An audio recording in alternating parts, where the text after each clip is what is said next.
लोग कहते हैं रेलवे का, तो जब हम श्रद्धेय अटल बिहारी वाजपेयी जी की सरकार में थे रेल मंत्री, और उस समय भी कहीं कहीं तो हमने तो बार बार हम कहते थे रिजाइन कर हम नहीं करेंगे, तो उन्होंने कहा कि नहीं इस काम को करिए। और जब यूपी में तो यहीं पर हो गया था बहुत ज़्यादा, वेस्ट बंगाल में बहुत बड़े पैमाने पर, आप समझ लीजिए 1999 में जब हम थे, हाँ, तो वो हम थे रेल मंत्री ही, और वो एक्सीडेंट वहाँ हो गया था। वहाँ जा करके देखे, और जब लोगों के मृतक लोगों को देखे हमको इतनी तकलीफ हुई।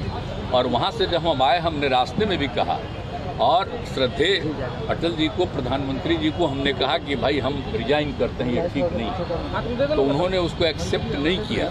लेकिन बाद में हम फिर गए और हमने कहा कि सर मेरे इस्तीफे को दोबारा हमने दिया, स्वीकार किया जाए, नहीं तो हमको बहुत तकलीफ है, इतनी बड़ी दुर्घटना घटी है, ये हमको अच्छा नहीं लग रहा है। और तुरंत चुनाव वगैरह भी होने वाला है, तो हमको जाएंगे, हमको बड़ा खराब लगेगा, इसलिए कृपा करके हमको छोड़ दीजिए।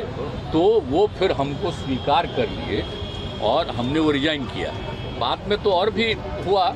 फिर इसके बाद में जब हमको फिर किए, तो हमने उसी समय रेलवे के लिए ये तय किया कि सर अगर हमको दोबारा बना रहे हैं, बाद में हम आए उसके 1.5 महीना के बाद, 1.5 साल के बाद, तो जो तय किया गया कि जो चीज़ सब रेलवे के बारे में जो हुआ उसको स्वीकार किया गया, और वही काम जो प्रारंभ हुआ उसके चलते रेलवे की स्थिति बेहतर हुई। और उसके बाद फिर नई सरकार भी आई, तो उन लोगों ने भी इस काम को किया, तो हुआ है। लेकिन अब ये कैसे एक्सीडेंट हो गया है, इसको तो देखना चाहिए ना।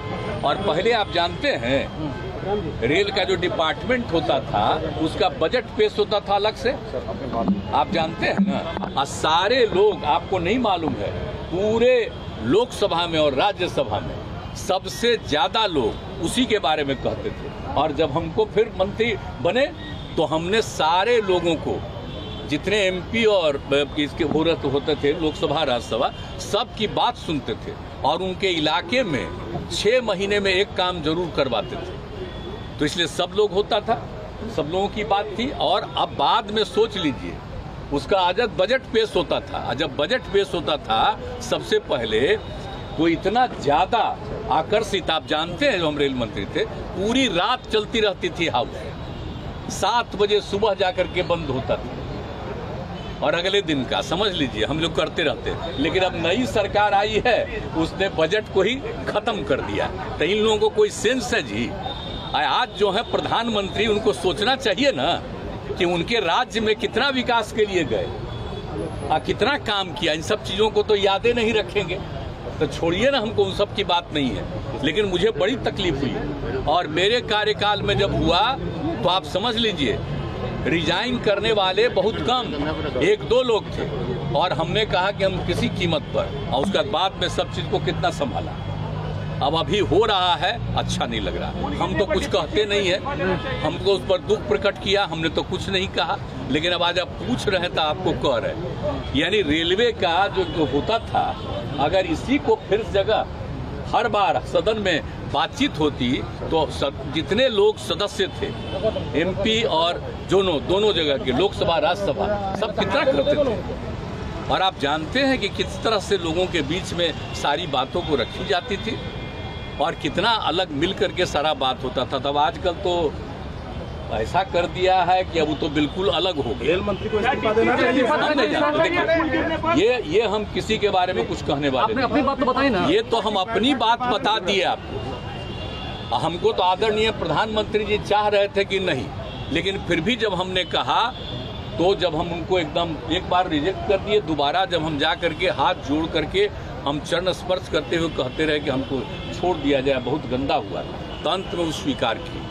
तो बात अलग है, हम किसी को क्यों कहेंगे आप करिए नहीं करिए, लेकिन हम कह रहे हैं क्या रेलवे का जो बजट पेश होता था, वो तो उस तरह का प्रावधान नहीं ना होता है जी।